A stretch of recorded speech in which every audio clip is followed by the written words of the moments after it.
আমি জানি আমি নির্বাচনে অংশগ্রহণ করছি, আমি জানি আমি ব্রাহ্মণবাড়িয়ার 2 আসন থেকে অংশগ্রহণ করছি, এবং বাকিটা তো দলের সিদ্ধান্ত। দল যেহেতু এখনো ক্যান্ডিডেট ডিক্লেয়ার করেনি, সো আমার পক্ষে তো বলা সম্ভব না বিএনপির টিকিটে করছে কিনা। তাহলে এখন পর্যন্ত বিএনপি এই বিষয়গুলো নিয়ে এখনো এক ধরনের সিদ্ধান্তহীনতা আছে, যেখানে জামাত এরই মধ্যে তাদের এখানে একটা ব্যাপার আছে দোলা, দেখুন বিএনপিতে না আমাদের যেই স্ট্রাকচার বিএনপির সেটা হচ্ছে অনেকটা লুসিড, অনেকটা ফ্লুইড, অনেকটা ঢিলে ঢালা ধরনের।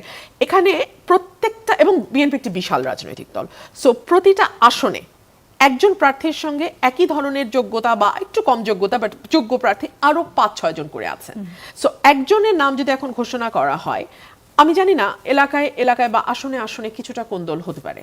এক, যেটা কিন্তু জামাতের একটা বিরাট অ্যাডভান্টেজ হলো, আপনার মনে থাকবে এক সময় জামাতের আমির বলেছিলেন যে আর্মির সঙ্গে আমাদের কিছু মিল আছে, আমরা অত্যন্ত অর্গানাইজড একটা ওয়েল অর্গানাইজড পার্টি, অত্যন্ত সুশৃঙ্খল একটা দল। সো জামাত যদি বলে যে অমুক আসনে কলা গাছ দাঁড়াবে, জামাতের কোনো প্রার্থী সে যতই যোগ্য হোক সে কিন্তু ওই আসনে আর নিজেকে মানে ডিক্লেয়ার করবে না প্রার্থী হিসেবে। আর সত্যি কথা কি, জামাত বিএনপির তুলনায় আয়তনের দিক থেকে তত বড় দলও নয়। সো বিএনপিতে প্রতিটা আসনে যেমন অনেক প্রার্থী দাঁড়িয়ে যায়, জামাতে প্রথমত তত প্রার্থী যদি থাকেও দাঁড়াবে না, আর দ্বিতীয়ত জামাতে আসলে সত্যিকার অর্থে অতগুলো এক আসনে অত প্রার্থী নেই, এবং তারা কিন্তু অনেক আগে থেকেই তাদের এই গোলগুলো সেট করা। আমরা যদি মনে করে থাকি যে 5ই আগস্টের পরে তাদের এই গোল সেট হয়েছে, আমরা ভুল করছি।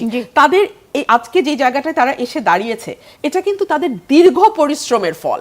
এটা হঠাৎ করে একদিনে এটা অ্যাচিভড হয় নাই। তারা গুপ্ত রাজনীতি, সুপ্ত রাজনীতি, আওয়ামী লীগের সঙ্গে মিশে রাজনীতি, কে জামাত করতো কে শিবির করতো নোবডি নোজ, সব মেনে নিয়েই বলছি এটাও তাদের একটা স্ট্র্যাটেজির অংশ।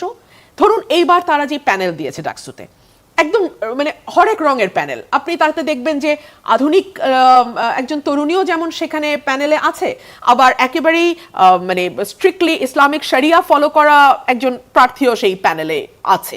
সেখানে আপনি দেখবেন যে মানে একদম ট্রেডিশনাল আমরা যেরকম ভাবধারার মানুষ চিন্তা করি সেরকমও যেমন আছে, অর্থাৎ বিভিন্ন রকমের আছে।